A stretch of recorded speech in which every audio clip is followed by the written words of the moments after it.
बिस्मिल्लाहिर्रहमानिर्रहीम। Royal UTV की तरफ से अस्सलाम वालेकुम। मौजूदा इत्तलात के मुताबिक कोरोना वायरस के मरीजों की तादाद यूरोप में बढ़ती जा रही है और यूरोप के बेशतर ममालिक खुसूसी तौर पर इटली में इस वायरस से मुतासरीन में हलाकतों की तादाद करीबन 3000 हो चुकी है, जबकि यूरोप में मुतासरा मरीजों की तादाद एशिया में मरीजों की तादाद से ज़्यादा हो चुकी है। आज की वीडियो में सन 1981 में लिखे गए एक नावल आइज ऑफ डार्कनेस के मुतालिक बात होगी, जिसमें कोरोना वायरस की पेशनगोई की गई थी और जिसकी आजकल सोशल मीडिया पर धूम भी मची हुई है। आप लोगों से गुजारिश है कि हमारे चैनल को सब्सक्राइब करें। इसके अलावा हम आपको कोरोना वायरस के हवाले से कुछ मजीद एहतियाती तदाबीर बताएंगे। हमारी ये अपील है कि प्लीज़ हमारी वीडियो को पूरी तरह और अच्छे तरीके से सुनें और देखें। सन 1981 में शाया होने वाले डीन कुंट्ज़ के नावल आइज ऑफ डार्कनेस में टीना नामी एक ऐसी औरत की कहानी बयान की गई है जो अपने गुमशुदा बेटे डैनी की तलाश में है। शुरू में इसको ये बताया गया होता है कि इसका बेटा डैनी मर चुका है, मगर एक दिन वो अपने बेटे को किसी गाड़ी में बैठा हुआ देखती है तो इसको शक हो जाता है कि वो जिंदा है। नावल के आखिर में जो कहानी बयान की गई है, इसको पढ़कर साफ महसूस होता है कि नावल का मुसन्निफ यकीनी तौर पर कोरोना वायरस के मुतालिक कुछ न कुछ जानता था। नावल के आखिर में टीना को पता चलता है कि इसके बेटे को एक बायोलॉजिकल वेपन के प्रोजेक्ट के लिए अगवा किया गया होता है। बायोलॉजिकल वेपन एक ऐसा वायरस होता है जिसको डीन कुंट्ज़ ने वुहान 400 का नाम दिया था। यानी नावल का मुसन्निफ जानता था कि यह वायरस चीन के शहर वुहान में सबसे पहले नमूदार होगा।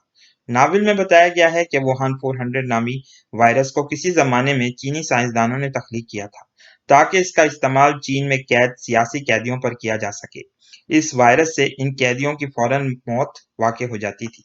यह वायरस ली चैन नामी साइंसदान ने चीन से बगावत करके अमेरिका के हवाले कर दिया था, जहां अमेरिकी साइंसदान इस वायरस पर मजीद तजर्बात करते हैं, मगर एक दफा गलती से लैब में काम करने वाले एक शख्स को एक हादसे की वजह से यह वायरस लग जाता है।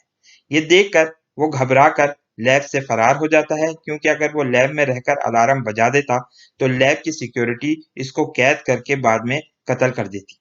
अलगर्ज ये कि वो लैब से फरार होकर डैनी को भी ये वायरस वुहान 400 लगा देता है। थोड़े अरसे के बाद ये शख्स भी मर जाता है, मगर हैरत अंगेज तौर पर डैनी, जिसकी उम्र 11 बरस की होती है, जिंदा रहता है। इसी वजह से टीना के बेटे को अगवा किया जाता है ताकि पता चलाया जा सके कि इस बच्चे के मुदाफियाती निज़ाम यानी इम्यून सिस्टम में कौन सी ऐसी चीज या एंटीबॉडी थी जिसने इसको वायरस के खिलाफ एक ऐसा मुदाफियाती हिसार दिया कि वायरस इस बच्चे का कुछ भी नहीं बिगाड़ सका।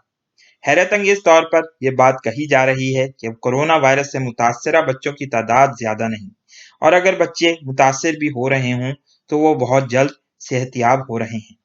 इस नावल में ये बात भी बताई गई कि यह वायरस इंसानी जिस्म के बाहर जिंदा नहीं रह सकता, इसलिए हो सकता है, और ये बात हम यहाँ यकीनी तौर पर नहीं कह सकते कि कोरोना वायरस के मुतालिक जो ये बात कही जा रही है कि ये किसी भी मेज, कुर्सी या किसी दूसरी जगह 3 से 4 दिन रह सकता है, झूठ हो, और इससे गर्ज सिर्फ ये हो ताकि लोगों को ये बताकर गुमराह किया जा सके कि ये वायरस लैब में ही तैयार नहीं हुआ है। इसलिए हम यहाँ अपने व्यूअर से अपील करेंगे कि आप लोग किसी तरह से भी मुमकिन हो मास्क पहनकर बाहर निकलें, और अगर कोई आपसे ये कहे कि मास्क आपकी इन्फेक्शन से हिफाजत नहीं कर सकता तो इसकी बात को ना सुने, क्योंकि कोरोना वायरस के हवाले से हुकूमतों और रियासतों की तरफ से भी या तो लोगों को गुमराह किया जा रहा है या फिर इन नाम निहाद माहिरीन को कोरोना वायरस के मुतालिक मालूमात नहीं है और ये सिर्फ इसको एक आम सा इन्फ्लुएंजा वायरस समझ रहे हैं।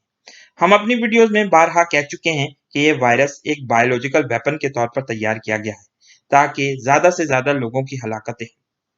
इस हवाले से हम उम्मीद करते हैं कि अमेरिका और चीन की हुकूमतें अपने खुफिया जरासीमी हथियारों के मुतालिक होने वाली तहकीकात को मंजर आम पर लाएंगी ताकि मालूम हो सके कि इंसानियत के खिलाफ इतने बड़े और घिनौने मंसूबे को तख्लीक करने वाले लोग कौन हैं। ये वायरस बच्चों को इसलिए मुतासिर नहीं कर रहा है क्योंकि बच्चों के फेफड़ों यानी लंग्स और जबान और हलक में एक तरह के खलियात जिनको ACE2 रिसेप्टर्स कहा जाता है की तादाद ज्यादा होती है और इनके काम करने की सलाहियत भी ज्यादा होती है, जबकि इंसानी जिस्म जैसे जैसे बूढ़ा होता जाता है इन खलियात या जर्रात की इंसानी जिस्म में मिकदार कम होती जाती है और फिर बच्चों के मुदाफियाती निज़ाम में भी ये ACE2 रिसेप्टर्स काफी फहाल होकर इनके वाइट सेल्स यानी खून के वो खलियात जो किसी भी इन्फेक्शन के हवाले से हमारी मदद करते हैं, इसको मजबूत बना देते हैं, जबकि बड़े लोगों और बूढ़ों में ये सलाहियत कम से कम होती चली जाती है। इसलिए सुनने में आ रहा है कि बच्चे इस वायरस से कम मुतासिर हो रहे हैं। इसके अलावा विटामिन डी की गोलियां भी कोरोना वायरस के खिलाफ मुदाफियाती निज़ाम को मजबूत बना सकती हैं। इसलिए हम गुजारिश करेंगे कि आप लोग विटामिन डी का इस्तेमाल ज़्यादा से ज़्यादा करें। विटामिन डी आपको दूध, मछली, पनीर और धूप में ज़्यादा बैठने से भी हासिल हो सकता है। ये अफवाहें और खबरें भी सुनने में आ रही हैं कि ब्लड प्रेशर और ज़ियाबेतिस यानी शुगर के मरीजों की कुछ दवाएं अगर किसी को कोरोना वायरस हो जाए तो उसको ज़बरदस्त नुकसान पहुंचा सकती हैं। इस मामले में आप अपने डॉक्टर से रुजू कर सकते हैं और वो इस हवाले से आपको मालूमात भी फराहम कर सकते हैं। इसके अलावा दर्द और बुखार की दवा ब्रूफिन के इस्तेमाल से भी इस वक्त तमाम लोग गुरेज करें, क्योंकि ये भी कोरोना वायरस के दौरान जिस्म को काफ़ी नुकसान पहुंचा सकती है। आखिर में हम यही दुआ करेंगे कि अल्लाह ताला तमाम मुसलमानों को कोरोना वायरस से महफूज रखे और हम इस मुश्किल वक्त से निकल जाएं। आमीन। इस वीडियो को लाइक कीजिए, शेयर कीजिए, दोस्तों के साथ डिस्कस कीजिए। बहुत बहुत शुक्रिया। अस्सलाम वालेकुम और अल्लाह हाफिज।